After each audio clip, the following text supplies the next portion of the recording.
आपण पाहत आहात BV महाराष्ट्र न्यूज, खबरबात महाराष्ट्राची।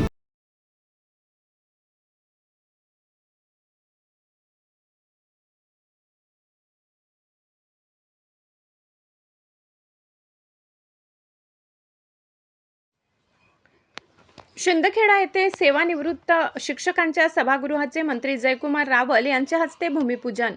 शिंदखेडा शहरातील केदारेश्वर मंदिर परिसरात 20 लाख रुपये खर्चून सेवानिवृत्त प्राथमिक शिक्षक सार्वजनिक सभागृह बांधकामाचे भूमिपूजन पणन व राजशिष्टाचार मंत्री तथा जिल्ह्याचे पालकमंत्री नामदार जयकुमार रावल यांच्या शुभहस्ते करण्यात आले। यावेळी नामदार जयकुमार रावल यांच्या भाषणात म्हणाले की सरकार सेवानिवृत्त शिक्षकांच्या पाठीशी भक्कम उभे असून या कामाला निधीची कमतरता भासू दिली जाणार नाही। गरज पडल्यास अतिरिक्त निधी उपलब्ध करून देण्यात येईल असे आश्वासन दिले। तर सेवानिवृत्त शिक्षकांनी आम्हीही तुमच्या कामाची परतफेड करू। आगामी काळात होऊ घातलेल्या स्थानिक स्वराज्य संस्थांच्या निवडणुकीत भक्कमपणे तुमच्या पाठीशी उभे राहू असे आश्वासन दिले।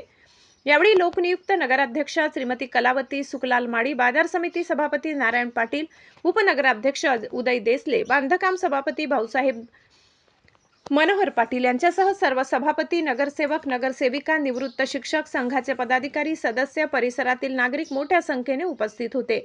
BV न्यूज महाराष्ट्रासाठी प्रमोद बोरसे।